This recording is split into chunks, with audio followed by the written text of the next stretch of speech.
Hey everybody, so I wanted to make a little rant video about buying a used vehicle from private sellers.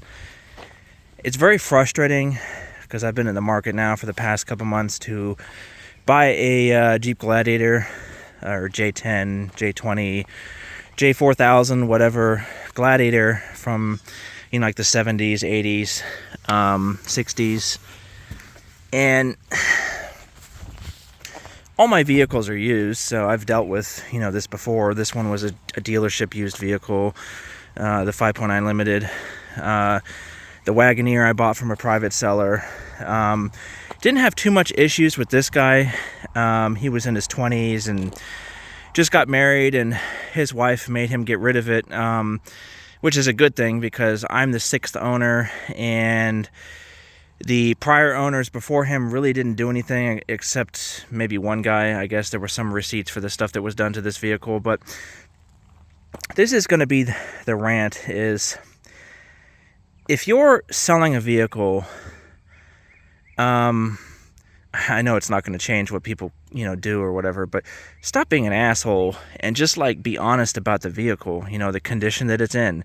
Show pictures of the good and the bad, you know what I mean? It's it's funny how people will list a vehicle like this, for example, and say they want $20,000 for it. Okay, well, mine is actually in really good shape, minus the rust on the rocker panels. There's some rust on the quarter panel down here. There's some rust on the door from the rivets from the wood trim. The frame was rusty in spots, but I fixed it all. But I can't get $20,000 for this thing because it has been touched and it has been fixed. You know what I mean? So if you want $20,000, this is for, or $40,000.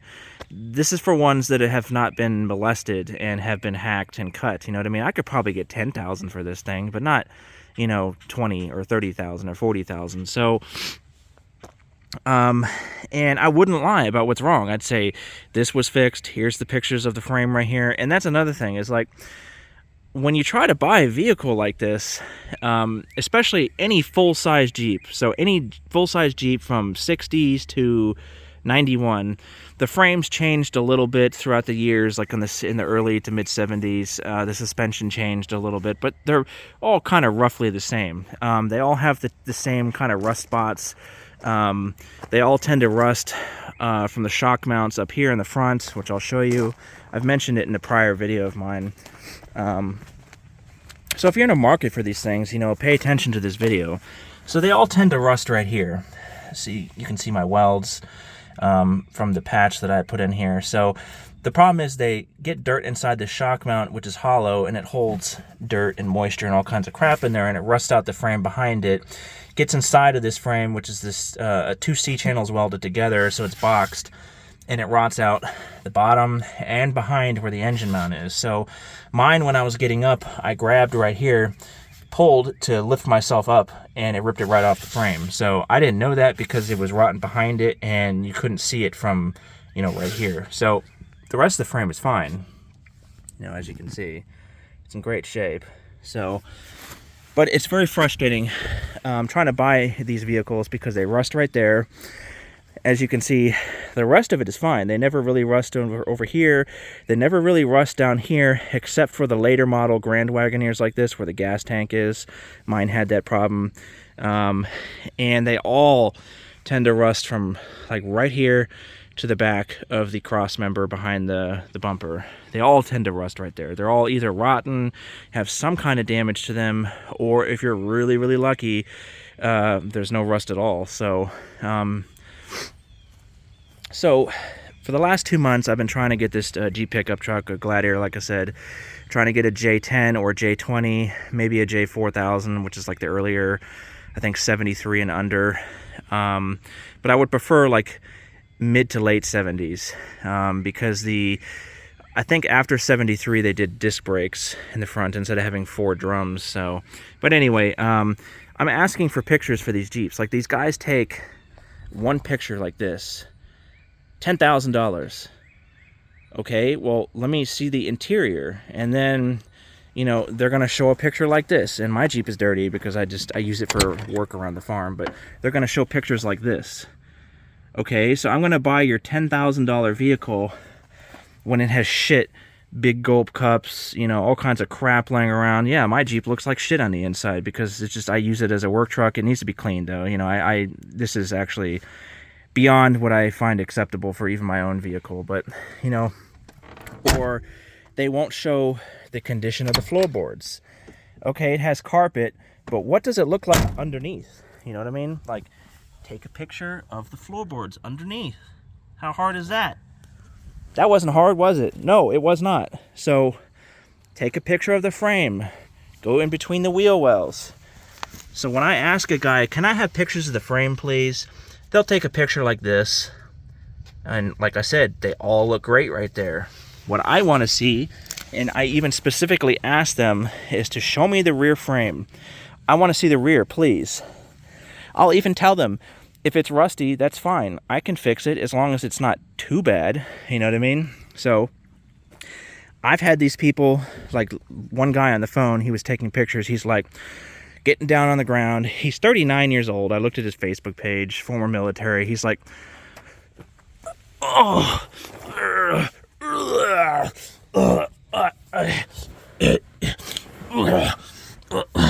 well, here's the frame. It's so hard to get down here. And I'm like, I want pictures of the inside of the C channel. How hard is that? You know, sorry to yell, but damn, you know? And you're 39 years old? Like, Jesus Christ. That's not hard at all. Is that hard? Do you see this? God damn, these people, you know? Sorry for ranting and cursing, but Jesus Christ. It's like, you know, I'm 320 pounds. I'm squatting. See me squatting right here? Boom. Frame rails. Differential. Cross member above the differential. Leaf springs. That's not hard to do. You see me 320 pounds standing straight up. I didn't even have to push off the ground. Are these people that out of shape? Come on. So, whew, you know? Very frustrating. So these, like, they lie. They won't show the rust on the frame. One guy I actually met, he had a title he claimed. Okay, cool. So I wanted to buy the vehicle. It was $1,000. Needed a lot of work. Engine runs, but, you know, the frame was kind of crusty. I could fix it, blah, blah, blah. It didn't have a bed, though, which I didn't really like. But he shows me the title. He's like, here it is. And I'm like, okay, you already signed it without signing it in front of me. And I said, could I see your ID, please? And never buy a vehicle without asking for the person's identification, because without an ID, he could sign any name. I could sign Joe Biden. You know what I mean? I could lie. It's easy. So his name did not match. Come to find out, the person who owns that title is dead and has been dead for years.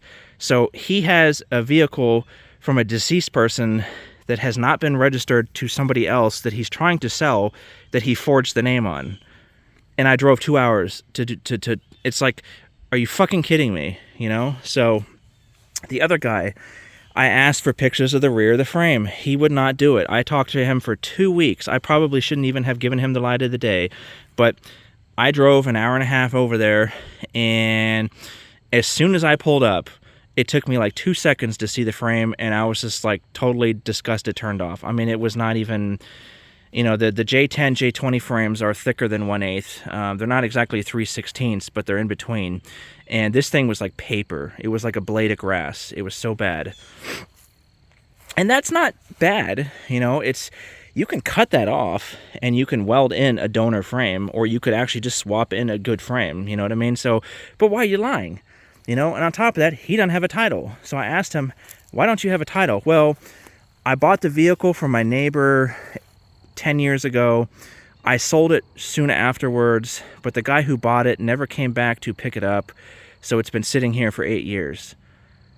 I'm like, oh, okay, so that guy might have died. Maybe that's a true story, but like, why did you not register the vehicle back in your name? Like, there are ways to do that, you know what I mean? So if you sell the vehicle and somebody doesn't come pick it up, you can actually contact the DMV and they will see that you were the prior owner and they will give you a title back. So, but apparently what happened was he bought the vehicle from a neighbor, didn't register in his name, sold it immediately after. It's like, how is that possible? It's so frustrating. And another thing, this just actually recently happened to me.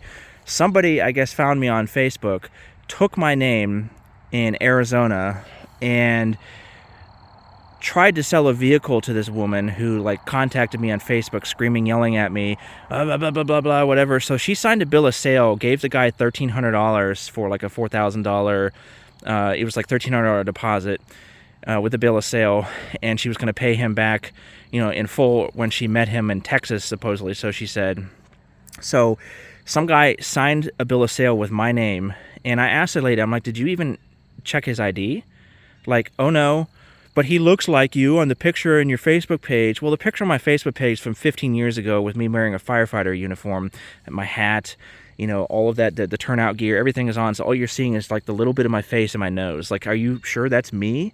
So I showed her a picture of me now, and she's like, oh, no, you're right, it wasn't you. And I'm like, lady, why would I fly from Virginia to Tempe, Arizona to scam you out of $1,300? Like, I'd spend more money flying there than I would.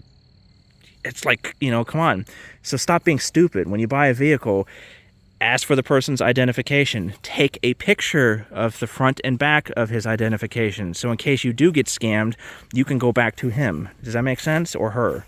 So, yeah, very, very frustrating.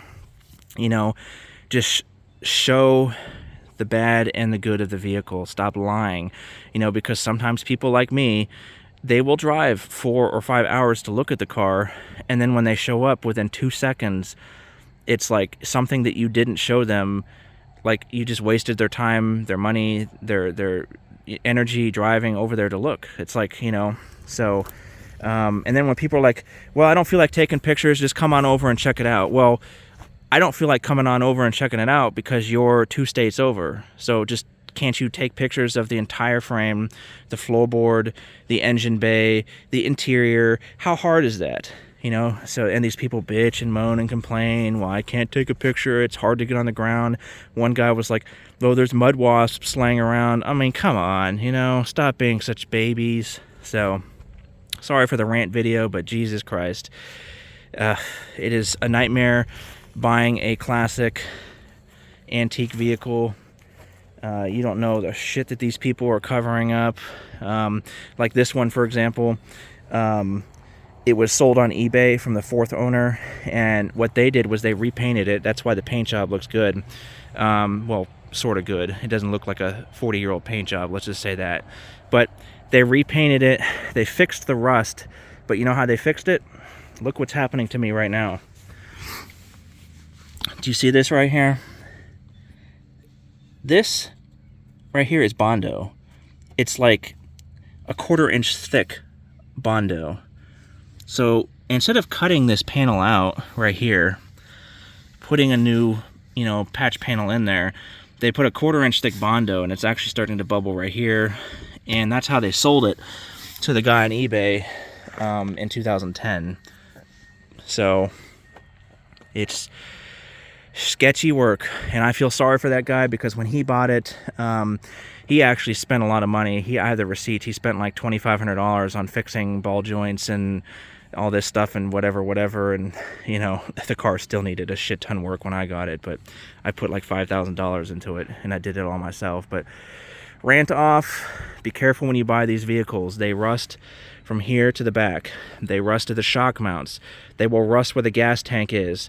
They rust from the rivets from these fake wood paneling trim. You see how it popping out right there. They will rust down here on the quarter. They will rust on the top of the wheel well. They will rust on the dog legs, which is this. They rust on the rocker panels right here. They will also rust right here, as you can see mine is doing right here. They will rust where the metal meets each other. So they will also rust right up in here on this front lip. So be careful if you're looking for a full-size Jeep. Don't be scammed. Don't buy one without a title. Look for or ask for the identification of the person selling the vehicle. If they have a problem giving you an ID, give them the middle finger and go away. So that's just the way I see it. So anyway, thanks for watching my rant/video. Hope this is informative to some of you guys if you're in the market for antique vehicles. Thanks.